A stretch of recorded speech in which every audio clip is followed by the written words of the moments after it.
प्रभु आपको आशीष दे। देखिए, प्रार्थना करते समय, हालेलुया, प्रार्थना जब जब भी आप प्रार्थना में बैठते हो तो दो चीजें वहां पर होनी चाहिए। पहली चीज जो हम सीखते हैं, विश्वास, कि आप प्रार्थना में बैठे हो, आपका विश्वास होना चाहिए कि मैंने जो भी यीशु मसीह के नाम में पिता से मांगा है वो मुझे मिल चुका है। आमीन। ये आपका विश्वास होना चाहिए, क्योंकि इसी का 22 के अंदर भी लिखता है कि यीशु ने उसको उत्तर दिया कि परमेश्वर पर विश्वास रखो, और मैं तुमसे सच कहता हूं कि जो कोई इस पहाड़ से कहे उखड़ जा वरन समुद्र में जा पड़े, और अपने मन में संदेह न करे वर्ण प्रतीति करे कि जो कहता हूं वह हो जाएगा, तो उसके लिए वही होगा। आमीन। जब आप प्रार्थना में बैठते हो तो आपका विश्वास पूरी तरह से परमेश्वर पर होना चाहिए कि मैंने जो भी खुदा से मांगा है, आमीन, वो मुझे मिल गया है। पहली चीज, जब आप प्रार्थना में बैठते हो तो विश्वास आपका मजबूत होना चाहिए। कैसा विश्वास बताया गया यहां पर? उसने अपने चेलों से कहा कि यदि तुम विश्वास करोगे और इस पहाड़ से कहोगे कि उखड़ कर समुद्र में जा गिरे, तो वो गिर जाएगा। ये विश्वास होना चाहिए, यानी दृढ़ विश्वास, संपूर्ण विश्वास होना चाहिए कि मैं प्रार्थना कर रहा हूं या मैं प्रार्थना कर रही हूं, और मेरा विश्वास है कि जो भी मैं यीशु मसीह के नाम में मांगूंगा या मांगूंगी, मेरे लिए वो हो जाएगा, मेरे लिए वो हो जाएगा, वर्ण हो चुका है। आमीन। तो पहली चीज तो आपका विश्वास प्रार्थना में होना चाहिए। जो भी आपकी प्रार्थना है उसमें पूर्ण विश्वास रखो, खुदा पर पूरा विश्वास रखो कि मैं यदि अपने परमेश्वर से, यदि अपने पिता से मांगूंगा तो वो मुझे देगा। आमीन। ये फर्स्ट है। दूसरी चीज क्या लिखी गई कि जब कभी तुम खड़े होकर प्रार्थना करते हो, तुम्हारे मन में किसी के प्रति विरोध न हो। आमीन। यदि तुम्हारे मन में किसी के प्रति कोई विरोध हो तो उसे क्षमा करो। ये दो चीजें, प्रार्थना, जब आप प्रार्थना में बैठते हो तो ये दो चीजें आपके जीवन में होनी चाहिए। पहली चीज विश्वास। दूसरा, जब आप प्रार्थना में बैठ रहे हो, जब आप प्रार्थना में बैठते हो तो किसी के लिए भी अगर विरोध है मन में तो उसे क्षमा करो। आमीन। उसे क्षमा करो। तब क्या होगा? आपके भी पाप क्षमा किए जाएंगे, और यदि आपके पाप क्षमा हुए, हालेलुया, तो आप परमेश्वर की संतान कहलाओगे, आप यीशु मसीह के चेले कहलाओगे। आमीन। आप परमेश्वर में मजबूत कहलाओगे, क्योंकि आप सबसे बलशाली व्यक्ति हो खुदा में जो क्षमा कर सकता है। सबसे मुश्किल क्या होता है कि किसी को क्षमा करना। आप बड़े से बड़े युद्ध जीत लोगे, आप बड़ी से बड़ी लड़ाइयां जीत लोगे, हालेलुया, लेकिन असली युद्ध क्या होता है? किसी को माफ करना। और इसीलिए खुदा ने कहा है कि जब तुम प्रार्थना में बैठो, आमीन, तो पहली चीज है विश्वास, अपना विश्वास मजबूत रखो। दूसरा चीज क्या है कि जहां तुम खड़े हो रहे हो, हालेलुया, तुम्हारे मन में यदि किसी के लिए विरोध है तो उसे क्षमा करो। आमीन। उस बोझ को जब उस बोझ को लेकर आप प्रार्थना में बैठते हो तो वहां पर वो प्रार्थना नहीं सुनी जा रही, वो प्रार्थना वहां पर नहीं सुनी जा रही। आपकी प्रार्थना तभी सुनी जाएगी जब दो बातें आपके जीवन के अंदर होगी। पहली चीज, आपका विश्वास मजबूत होना चाहिए। दूसरी चीज, जब आप प्रार्थना के लिए, जो भी आपकी प्रार्थना है उस प्रार्थना में आप बैठ रहे हो तो किसी के लिए भी आपके मन में विरोध नहीं होना चाहिए। आमीन। क्षमा, अपने माइंड को, अपने मन को हल्का करो, क्षमा करो। मैंने पहले भी बोला है, क्षमा करने से आप छोटे नहीं बनोगे। वो लिखता है कि यदि तुम क्षमा करोगे तो तुम्हारे भी पाप क्षमा किए जाएंगे, और यदि तुम क्षमा नहीं कर रहे तो जितनी गलतियां तुम कर रहे हो वो सब गलतियां लिखी जा रही हैं, और अंत में उन सब गलतियों का हिसाब होगा। हालेलुया।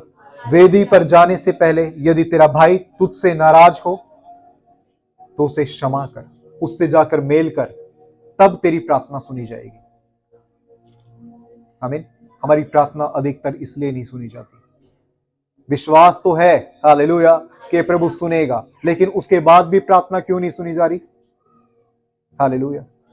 क्योंकि हमारे मन के अंदर कहीं ना कहीं किसी ना किसी के लिए विरोध है। हालेलुया। कहीं ना कहीं किसी के लिए मन में कड़वाहट है, कहीं ना है कहीं आप किसी को क्षमा नहीं कर पा रहे। वो चीज आपके जीवन में बोझ बनी हुई है, वो चीज आपके जीवन में क्या दबाव डाल रही है। हालेलुया। इसलिए आपकी प्रार्थना खुदा तक नहीं पहुंचती, क्योंकि खुदा का संदेश कहता है कि जब भी तू वेदी पर या मेरी प्रार्थना करने के लिए आए, हालेलुया, पहले अपने भाई से जाकर मेल कर। वो प्रार्थना बड़ी है। यहां पर लिखा गया है कि यदि जब कभी तुम खड़े होकर प्रार्थना करते हो और यदि तुम्हारे मन में किसी के प्रति विरोध है तो उसे क्षमा करो। हालेलुया। इसलिए कि तुम्हारा स्वर्गीय पिता भी तुम्हारे अपराध क्षमा करे। क्षमा करोगे तो क्षमा मिलेगी। आमीन। और यदि तुम क्षमा न करोगे तो तुम्हारा स्वर्गीय पिता जो स्वर्ग में है तुम्हारा अपराध क्षमा न करेगा। और अंत के अंदर जब खुदा के सामने खड़े होंगे, हालेलुया, नरक की आग में डाले जाओगे। आमीन। क्योंकि आपने धरती पर रहकर किसी को क्षमा करना नहीं सीखा। आमीन। यीशु मसीह से सीखिए क्षमा कैसे किया जाता है। हालेलुया। सबसे बड़ा एग्जाम्पल है ये खुद यीशु मसीह कि क्षमा कैसे होता है। हालेलुया। क्षमा कैसे होता है खुद आप यीशु मसीह से सीखिए।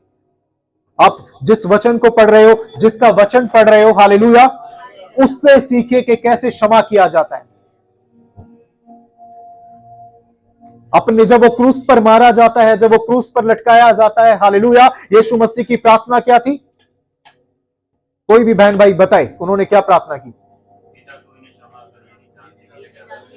हालेलुया।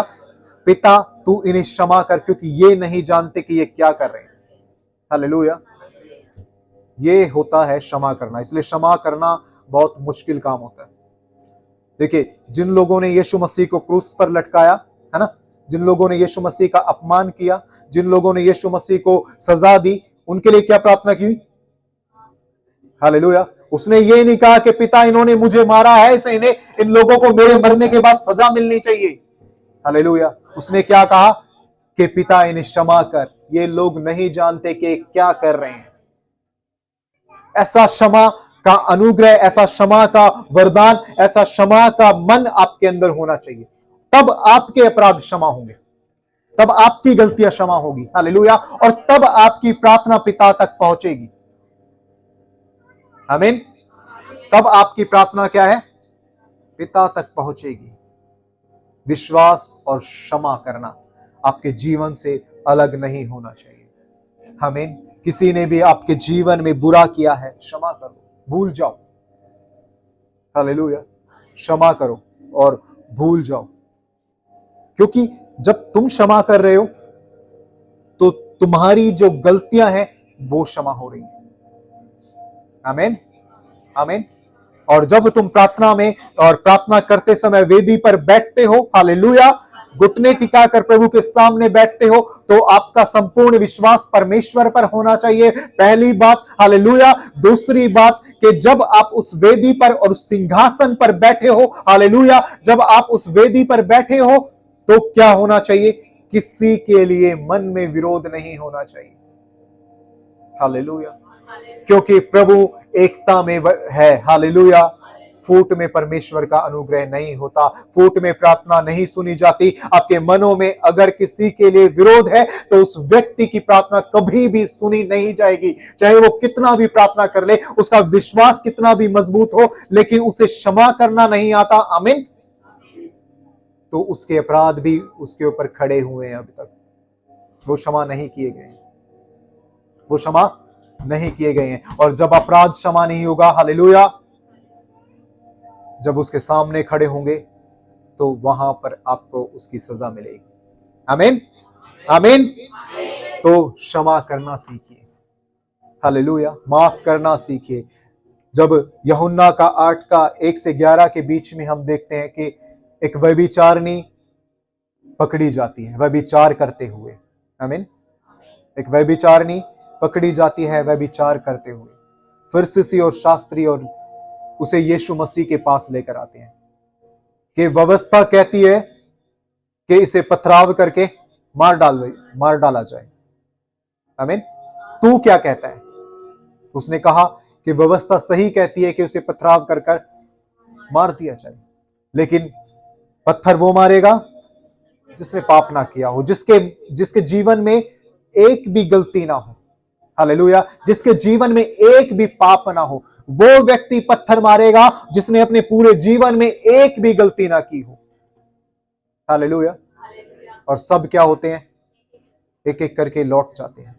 रह गए सिर्फ यीशु मसीह। यीशु मसीह में कोई भी दोष नहीं था। हालेलुया। यीशु मसीह में कोई भी पाप नहीं था। तो यीशु मसीह क्या कर सकते थे? आमीन। लेकिन यीशु मसीह ने क्या कहा? यीशु मसीह ने उसे क्षमा किया और दोबारा पाप न करना। Hallelujah, hallelujah. तो क्षमा करना बहुत कठिन काम है जीवन के अंदर, लेकिन जब ये काम आप सीख लेते हो, जब किसी को क्षमा करना आप सीख लेते हो, आपसे बड़ा कोई भी व्यक्ति नहीं है। आमीन, आमीन। आपसे बड़ा कोई भी व्यक्ति नहीं है। खुदा आपसे बातें करेगा जब आप क्षमा करना सीखते हो। आमीन। हमने मूसा के बारे में सुना है। हालेलुया। मूसा से खुदा सीधा बात करता था, क्योंकि मूसा बाइबल के अनुसार सबसे क्या था? बाइबल के अनुसार मूसा कैसा था? हाँ, सबसे नर्म व्यक्ति कौन था? हालेलुया। बाइबल के अकॉर्डिंग सबसे नर्म व्यक्ति मूसा था। आमीन। सबसे नर्म व्यक्ति था और इसलिए खुदा उससे बातें करता था। नर्म व्यक्ति कैसे था? आमीन। इजरायली लोग उस पर लगातार कुड़कुड़ाते थे। इजरायली लोग लगातार उस पर कुड़कुड़ाते थे। कई बार उस पर पथराव करने के लिए उतर पड़ते थे। हालेलुया। जो व्यक्ति उन्हें गुलामी से निकाल कर लेकर आया, हालेलुया, जो व्यक्ति उन्हें मिस्र की गुलामी से निकाल कर लेकर आया, हालेलुया, रोटी नहीं मिली तब वो मूसा पर कुड़कुड़ाते थे, पानी नहीं मिला तब वो मूसा पर कुड़कुड़ाते थे। आमीन। लेकिन वो नर्म व्यक्ति था, वो माफ कर देता था, वो उन लोगों के लिए प्रार्थना करता था, प्रभु मैं क्या करूं? हालेलुया। मैं इन्हें निकाल कर ले आया हूं आपके वचन के अनुसार, मैं इन्हें निकाल कर ले आया हूं, हालेलुया, आपके वचन के अनुसार, लेकिन आज इनके पास रोटी नहीं है। तो प्रभु ने रोटी दी। हालेलुया। उनके लिए आकाश से मन्ना बरसाया, उनके लिए आकाश से बटेरे बरसाई। हालेलुया।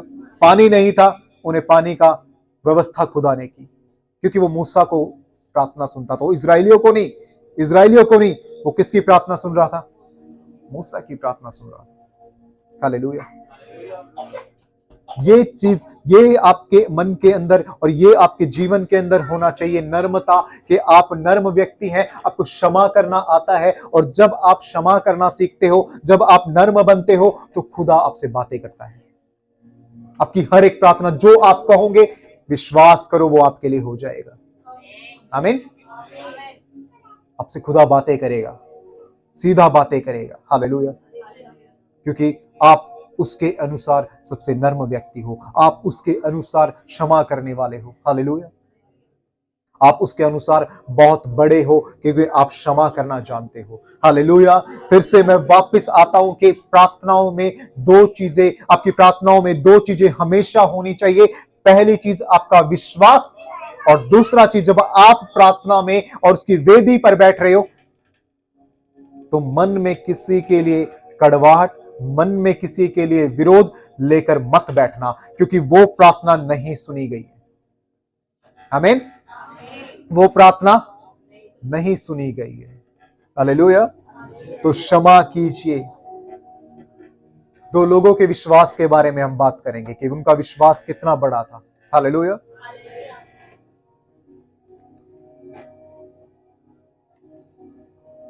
यायर की पुत्री और वो स्त्री जिसे लहू बहने का रोग था, यायर की बेटी, हालेलुया, उसका यायर का विश्वास कितना बड़ा था। हालेलुया। उसकी बेटी मर चुकी थी। हालेलुया। लेकिन उसने यीशु मसीह पर विश्वास किया, मरने के बाद भी, आमीन, उसकी बेटी जी उठती है। वो स्त्री जिसको लहू बहने का रोग था, हालेलुया, वो हजारों की भीड़ में, लाखों की भीड़ में गिरती हुई, पड़ती हुई यीशु मसीह के पास पहुंचती है। और उसका विश्वास कितना बड़ा था, ये देखिए कि किसी तरह मैं उसके आंचल को छू लूं, हालेलुया, मैं चंगी हो जाऊंगी। ये विश्वास था, हालेलुया, ये विश्वास था। आमीन। उसने नहीं कहा कि यीशु मसीह मुझ पर हाथ रख के आकर, उसने नहीं कहा कि यीशु मसीह मुझ पर आकर प्रार्थना करे, मैं तब चंगी होंगी। उसका विश्वास कितना बड़ा था, उस विश्वास को सीखिए कि मैं अगर उसके वस्त्र को ही छू लूं, हालेलुया, तो मैं चंगी हो जाऊंगी। क्या होता है? चंगी होती है। आमीन। ये विश्वास होता है, दृढ़ विश्वास। ये विश्वास होता है, दृढ़ विश्वास, जो यीशु मसीह पर मजबूत विश्वास होता है। और जब मजबूत आपका विश्वास खुदा में होगा, आमीन, आपकी प्रार्थना अनसुनी नहीं होगी। आपकी हर एक प्रार्थना खुदा के सामने सुनी जाएगी और खुदा उस प्रार्थना का जवाब आपको जरूर देगा। जब आप बैठोगे प्रार्थना में, जब आप बैठोगे वेदी पर, हालेलुया, किसी के लिए मन में कोई भी कड़वाहट नहीं है, विरोध नहीं है, हालेलुया, क्या होगा? खुदा आपसे बातें करेगा। आपके पाप जब आप क्षमा करोगे किसी को, वो आपके पाप को क्षमा करेगा। और जब आपके पाप क्षमा होंगे, आप खुदा में पवित्र व्यक्ति होंगे, आप खुदा में धर्मी व्यक्ति होंगे, और धर्मी व्यक्ति की प्रार्थना को वो सुनता है। Hallelujah, hallelujah. आप प्रार्थना में बैठते हो, जब आप प्रार्थना में बैठे हो, जब आप वेदी पर बैठे हो, अगर कहीं भी लगता है कि किसी भी व्यक्ति के लिए आपको लगता है कि मेरे मन में उस व्यक्ति के लिए विरोध है, या उस व्यक्ति के मन में मेरे लिए विरोध है, हालेलुया, उस व्यक्ति के मन में मेरे लिए कड़वाहट है, या मेरे मन में उस व्यक्ति के लिए कड़वाहट है, प्रार्थना से उठ जाओ। क्या करो? जाकर उस व्यक्ति के साथ क्लियर करो। आमीन। उस व्यक्ति के साथ क्लियर करो, हालेलुया, उस कड़वाहट को दूर करो, उस विरोध को जो उसके मन में या आपके मन में है, उस विरोध को दूर करो, हालेलुया, और फिर आकर प्रार्थना में बैठो। जो भी आपकी प्रार्थना थी वो खुदा ने सुन ली है। आमीन, आमीन। वो खुदा ने सुन ली है। इसलिए प्रार्थना नहीं सुनी जाती क्योंकि बैठे हो आप मन के अंदर किसी के लिए कड़वाहट लेकर। Hallelujah, hallelujah, hallelujah. जब तक वो कड़वाहट नहीं जाएगी, खुदा का अनुग्रह आपके जीवन में आ ही नहीं सकता। जब तक वो विरोध नहीं जाएगा, खुदा का अनुग्रह आपके जीवन में आ ही नहीं सकता। जब तक क्षमा नहीं करोगे, तब तक क्षमा नहीं किए जाओगे, और क्षमा नहीं किए जाओगे तो हिसाब देना पड़ेगा एक दिन खुदा के सामने। Hallelujah, hallelujah. अपना विश्वास मजबूत रखो परमेश्वर में, आमीन। और जिसके लिए विरोध है, उस भाई को या बहन को क्षमा करो, और बैठकर तब प्रार्थना करना। वो प्रार्थना सुनी तब जाएगी जब आपका दृढ़ विश्वास होगा। Hallelujah, hallelujah, hallelujah. और वो प्रार्थना तब सुनी जाएगी जब अपने भाई को या बहन को क्षमा करोगे। आमीन, आमीन। क्षमा करना खुदा से सीखें, क्षमा करना यीशु मसीह से सीखें, जो बार बार आपकी गलतियों पर भी आपको क्षमा करता है। आमीन। मत्ती 18 का 19 से 20 में लिखा गया है कि प्रभु वहां पर मौजूद है, हालेलुया, जहां एक या दो जन एक मन होकर बैठते हैं, वहां खुदा का अनुग्रह है। आमीन। वो प्रार्थना खुदा तक सुनी जाएगी क्योंकि एक मन होकर प्रार्थना की गई है। अगर अलग अलग मन होंगे तो वो प्रार्थना नहीं सुनी जाएगी। इसलिए जब आप प्रार्थना में बैठते हैं, जब आप खुदा की हजूरी में बैठते हैं, जब आप परमेश्वर की वेदी पर बैठते हैं, तो सबसे पहले अपना विश्वास मजबूत करें। हालेलुया। दूसरा चीज, आपके मन के अंदर किसी के लिए भी कड़वाहट है, विरोध है, उसे जाकर पहले क्लियर करें और फिर आकर प्रार्थना में बैठें। तब आपकी प्रार्थना सुनी जाएगी, तब आपके अपराध क्षमा किए जाएंगे। Hallelujah, hallelujah. प्रभु इस वचन के द्वारा आपको आशीष दे।